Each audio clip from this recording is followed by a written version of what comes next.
কিভাবে হার্টের ব্লকেজ বিনা অপারেশনে ভালো হয়। তো চলুন আমরা প্রথমে জানি হার্ট ব্লকেজটা আসলে কি, কিভাবে হয়।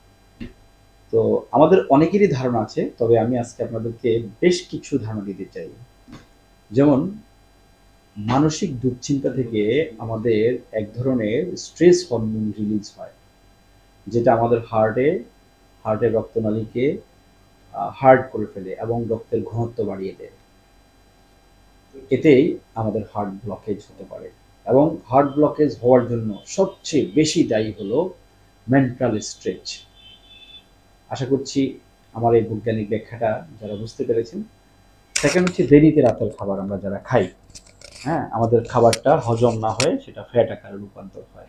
থার্ড হলো যারা ভোজ্য তেল খাচ্ছি, যেগুলো আনহাইজিনিক, এবং যে ভোজ্য তেলগুলো প্রসেস করা, এগুলো যারা খাচ্ছি তাদেরও হার্ট ব্লক হচ্ছে। যারা খেতে বসে বেশি খাই, আল্লাহ বলছেন কুলু ওয়াশরাবু ওয়ালা তুসরিফু, তোমরা খাও পানাহার করো, সীমা লঙ্ঘন করো না। বাট আমরা বাঙালি জাতি ভাত রুটি আলু মিষ্টি এগুলো পেলেই মাশাআল্লাহ একবারে বাসন ভরে খাই।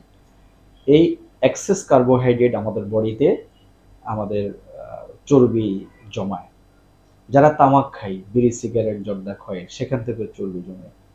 যারা অ্যালকোহল জাতীয় খাবার খায়, সেখান থেকেও চর্বি জমে। এবং যারা লেজি, অলস, কাজকর্ম কম করি, তাদেরও চর্বি জমে। এই জন্য সূরা জুমারে আল্লাহ বলে দিয়েছেন, আফটার কমপ্লিট ইউর সালাত you go to field to collect your রিজিক, যে নামাজের শেষে তুমি জমিনে বিচরণ করো, তার মানে খাটো, পরিশ্রমী হও। সুতরাং দর্শক মণ্ডলী বুঝতে পেরেছেন এই 7টা মেজর কারণে আমাদের হার্টের ব্লকেজ হচ্ছে। এরপর আসুন, আমরা ব্লকেজ হলে কেউ রিং করছি, কেউ বাইপাস করছি। It's a temporary palliation. আপনারা জানবেন, রিং করেছে, কিছুদিন পরে আবারও তার হার্ট ব্লক, বাইপাস করেছে, আবারও তার হার্ট ব্লক। আমার পেজে অসংখ্য সফল ডকুমেন্টারি আমি দিয়ে রেখেছি।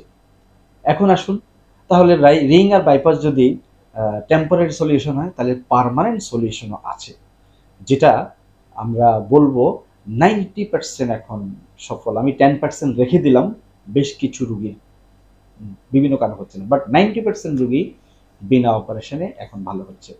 তোর মধ্যে আমি মানে প্রক্রিয়াগুলো শুধু সংক্ষেপে বলবো। আমরা তাদেরকে বিশেষ খাদ্যনীতিতে অভ্যস্ত করাই, তাদেরকে নার্ভের ট্রিটমেন্টে প্র্যাকটিস করাই, তাদেরকে কিছু ন্যানো টেকনোলজির মেডিসিন দিই, এবং ফলো আপে আমাদের গবেষণাগারে কিছুদিন রেখে দিই যারা সিভিয়ার।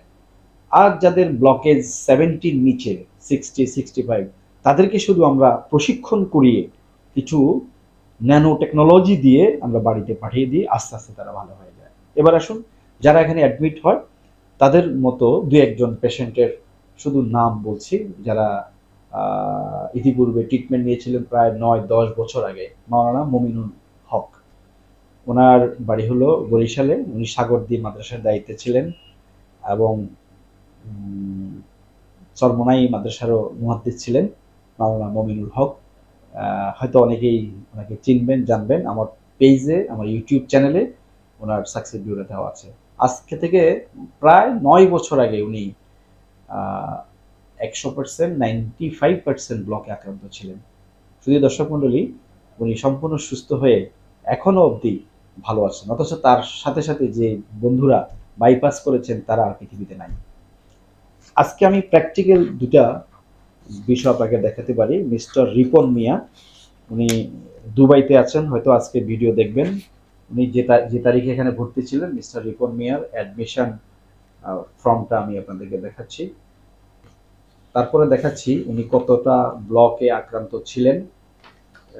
উনি 3টা ব্লকে আক্রান্ত ছিলেন।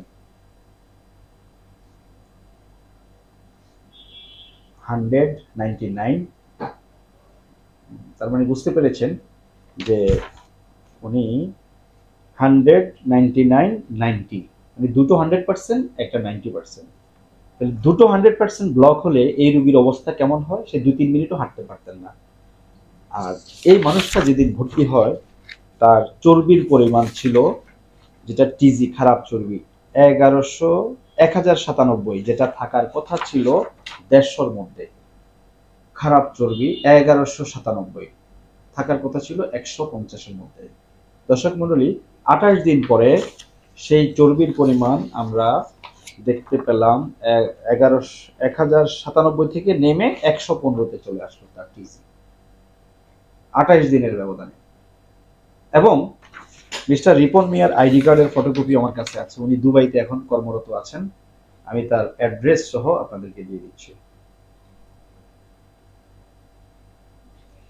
এই রিপন মিয়া প্রথমে যখন আসেন 4-5 মিনিটও হাঁটতে পারেন নাই। 15 দিন আমাদের গবেষণায় থাকার পর উনি 2 থেকে 3 কিলো মিনিমাম এক টানা মানে স্পিডে ওয়াকিং করে এসে আমাকে বললেন, স্যার আমি তো ভালো আছি। তাকে আবারও আমরা সকল ড্রাগ বাদ দিয়ে দিলাম। ড্রাগ বাদ দিয়ে আমাদের টেকনোলজিতে আরো 15 দিন রেখে দিলাম। সর্বশেষ 28 দিন পরে এই রিপোর্ট যখন করলাম, দেখলাম যে উনি পুরো জগিং করে, যে মানুষটা, তার মানে কি আমার ড্রেনেজ বন্ধ, কিন্তু আমরা এমন মেকানিজম দিয়েছি ড্রেনেজ থেকে তার কি ব্লকেজগুলো অপসারিত হয়েছে।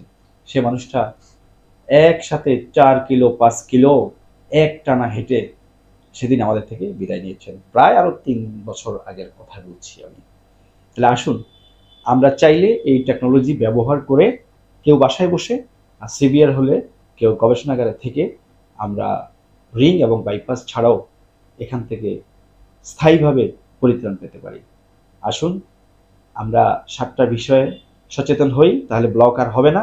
শুধু ব্লক না, আমি যে 7টা বিষয় প্রথমে বলেছি এটা মানলে 300 রোগ আপনাদের হবে না।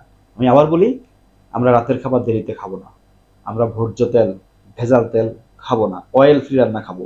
আর যদি তেল খেতেই হয়, যেগুলো অর্গানিক, যেগুলো নিজে বানাতে পারি, সেখান থেকে সামান্য পরিমাণ খেতে পারি।